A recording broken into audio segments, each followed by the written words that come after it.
দুই ছেলেকে একসাথে বিয়ে দিলাম, আজ 2 বছর হয়ে গেল। আজ অব্দি নাতি নাতনির মুখ দেখতে পেলাম না। অমন করে বলছো কেন? সবে তো ওরা বিয়ে করেছে, সংসারটা আর একটু গুছিয়ে নিক। কেন? আমাদের বিয়ের 2 বছরের মাথায় তো আমাদের 2 ছেলে হয়ে গিয়েছিল। আজকালকার ছেলেমেয়েরা যে কি বোঝে! তা তুমি বৌমাদের সাথে একটু কথা বললেই তো পারো, তাহলেই বোঝা যাবে ওরা কি চায়। আমি ওদেরকে কি বলবো বলো তো? যদি না বোঝে তাহলে কি আর আমার বলাতে কাজ হবে? ওদের সংসার ওরা ওদের মতো করেই করুক। আমরা দুই বুড়ো বুড়ি ওদের সংসারে নাক না গলানোই ভালো। তুমি কেমন কথা বলছো? ও পাড়ার নগেনের ছেলে নাতিকে নিয়ে রোজ সকালে চায়ের দোকানে চা খেতে আসে, আর ওই নগেন আমাকে দেখে টিটকারি মারে। মন খারাপ করো না গো, ওপরওয়ালা আমাদের কপালে যা লিখেছেন তাই হবে। হ্যাঁ, কি আর করবার আছে, ওপরওয়ালার দিকে চেয়ে বসে থাকা ছাড়া। ভাই, অনেক কাজ করা হয়েছে, চল চল বাড়িতে চলে যাই। দাঁড়া ভাই দাঁড়া, আর একটু কাজ বাকি আছে, এটুকু সেরে একেবারে বাড়ির দিকে যাব। বড্ড ক্ষুধা পেয়েছে রে ভাই, এই ক্ষুধা নিয়ে আর কাজ করা সম্ভব না। তোর বাকি কাজ বিকেলে একসাথে করা যাবে। চল চল, দেখি বাড়িতে চল।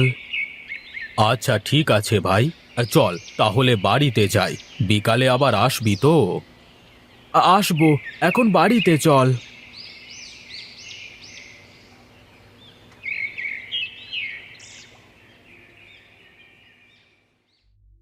কিরে, তোর কি হয়েছে মিনতি? ঘরে এইভাবে শুয়ে আছিস কেন? কাজকর্ম কিছু করা লাগবে না নাকি? সেই সকাল থেকে আমি ভূতের মতো খেটে যাচ্ছি, আর তুই এখনো পড়ে পড়ে ঘুমোচ্ছিস? আমার শরীরটা খারাপ দিদি, আজকের মতো তুমি কাজগুলো করে নাও, কালকে থেকে সব কাজ আমি করব। সকাল থেকে কাজ করতে করতে আমার শরীর একদম ক্লান্ত হয়ে গেছে। আমি আর কোনো কাজ করতে পারবো না। ওরা দুই ভাই সেই সকালবেলা মাঠে গেছে, এখনই চলে আসবে। যা, গিয়ে ভাত ধুয়ে দে। দিদি, তোমাকে আমি তো বললাম আমার শরীরটা খুবই খারাপ, আমি উঠতে পারছি না। আজকের মতো কাজগুলো করে দাও, কাল সব কাজ আমি করব। শরীর খারাপ করার বাহানা দেখিয়ে লাভ নেই, আমি সব জানি। সব তোর কাজে ফাঁকি দেওয়ার ধান্দা। যা, গিয়ে কাজ কর।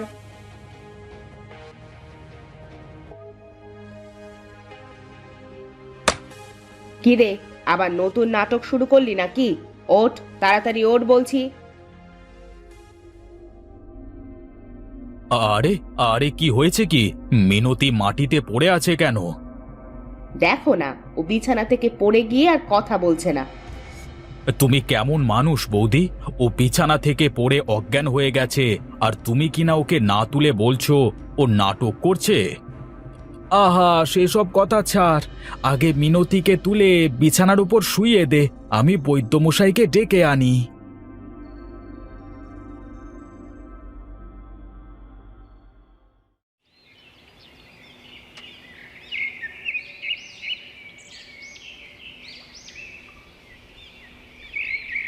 বৈদ্যমশাই, বৈদ্যমশাই, বাড়িতে আছেন?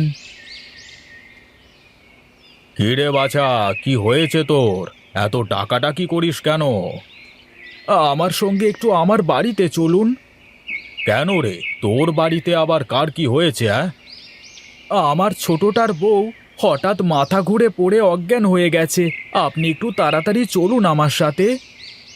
ঠিক আছে ঠিক আছে, তুই দাঁড়া, আমি ঘরের মধ্য থেকে আমার ঝোলাটা নিয়ে আসি।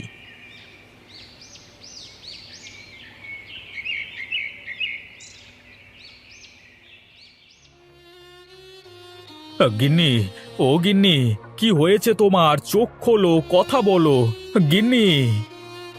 বড় বউ, যাও তো দেখি, পাশের ঘর থেকে 1 গ্লাস পানি নিয়ে এসে ছোট বউয়ের মুখে ছিটিয়ে দেখো কি হয়। হ্যাঁ মা, আমি এক্ষুনি যাচ্ছি।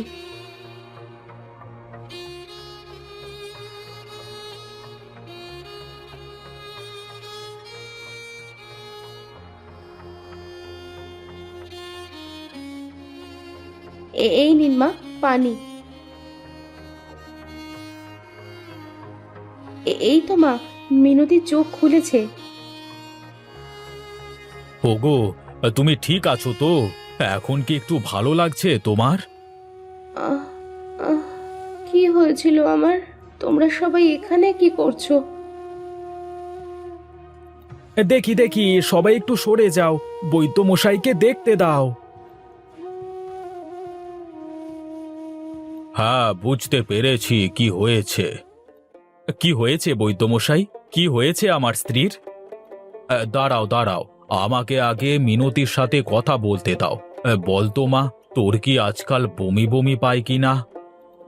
হ্যাঁ বৈদ্য মশাই।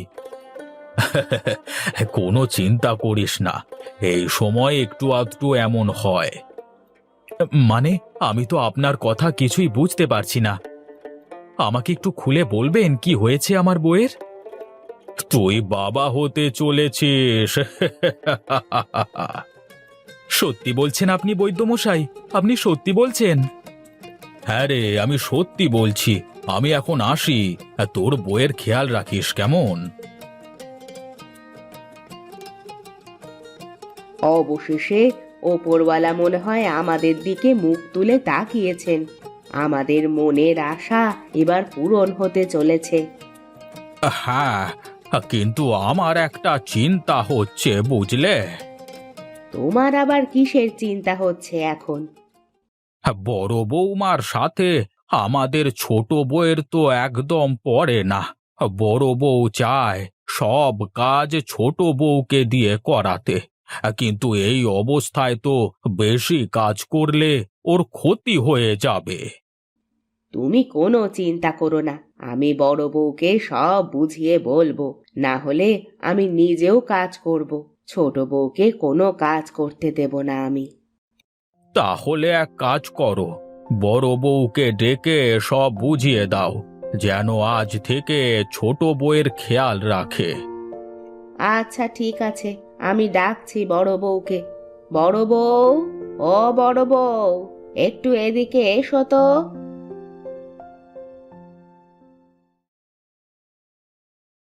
কি হয়েছে মা, আমাকে ডেকেছেন? হ্যাঁ রে মা, ডেকেছি। আয়, আমার পাশে বস।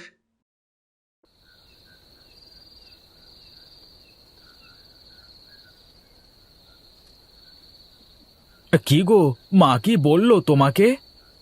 কি আর বলবেন, বললেন কালকে থেকে সব কাজ আমাকে করতে আর মিনতির খেয়াল রাখতে। এতে মন খারাপ করবার কি আছে? আহ, মিনতি তো তোমার ছোট বোনের মতো, ওর খেয়াল রাখা তোমার দায়িত্ব। আমি এই বিষয় নিয়ে মন খারাপ করছি না, আমার তো অন্য বিষয় নিয়ে মন খারাপ হচ্ছে। কোন বিষয় নিয়ে মন খারাপ হচ্ছে আমাকে বলো তো। আমাদের বিয়ের আজ 3 বছর হয়ে গেল, কিন্তু আমাদের কোনো সন্তান নেই। আর মিনতির বিয়ের 1 বছর পার হতে না হতেই ও মা হতে চলেছে। তুমি চিন্তা করো না গিন্নি, ওপরওয়ালা আমাদের দিকে মুখ তুলে তাকাবেন। এখন অনেক রাত হয়েছে, ঘুমিয়ে পড়ো দেখি।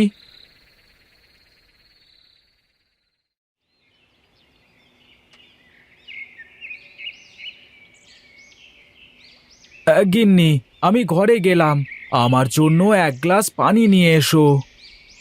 তুমি এক কাজ করো, বারান্দায় পাটির ওপরে বসো, আমি একবার তোমাকে খাবার দিচ্ছি। আচ্ছা ঠিক আছে, তাই দাও, অনেক ক্ষুধা পেয়েছে।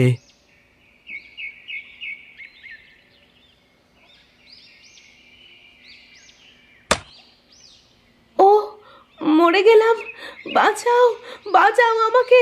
ও, ও। আরে আরে আরে, কি কি হলো তোমার? পড়ে গেলে কেন? কি হয়েছে তোমার গিন্নি? গিন্নি, গিন্নি কথা বলো। কি রে দাদা, কি হয়েছে ভাবির? দেখ না, কলের ওপরে পড়ে গিয়ে আর কথা বলছে না তোর ভাবি। ভাবিকে তুলে ঘরে নিয়ে যাও, আমি বৈদ্যমশাইকে ডেকে নিয়ে আসছি।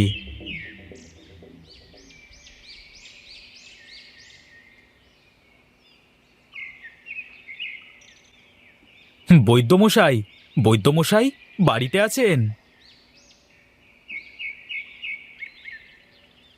কি রে কানাই, হাঁপাচ্ছিস কেন? কার কি হয়েছে? বৈদ্যমশাই, একটু তাড়াতাড়ি আমার সাথে আমার বাড়িতে চলুন। আমার ভাবি কলের উপর পড়ে গিয়ে অজ্ঞান হয়ে গেছে।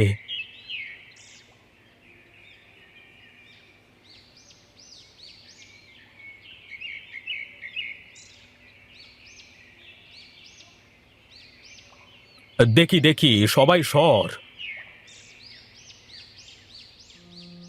হে ওপরওয়ালা, এখন কি হবে মেয়েটার?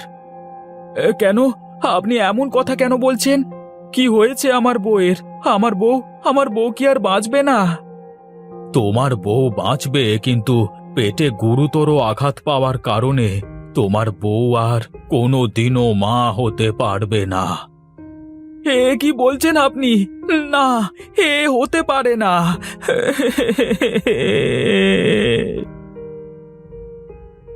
এই নাও, এই ওষুধটা নিয়মিত খাওয়াবে তোমার গিন্নিকে। আমি এখন চলি।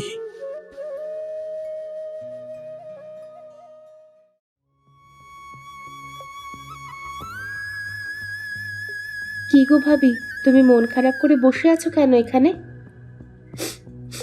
বৈদ্য মশাই বলেছেন আমি আর কখনো মা হতে পারবো না। একটা মেয়ে যদি মা ডাক শুনতে না পারে, সেটা তার জন্য কতটা কষ্টের সেটা শুধু সেই মেয়েটাই জানে।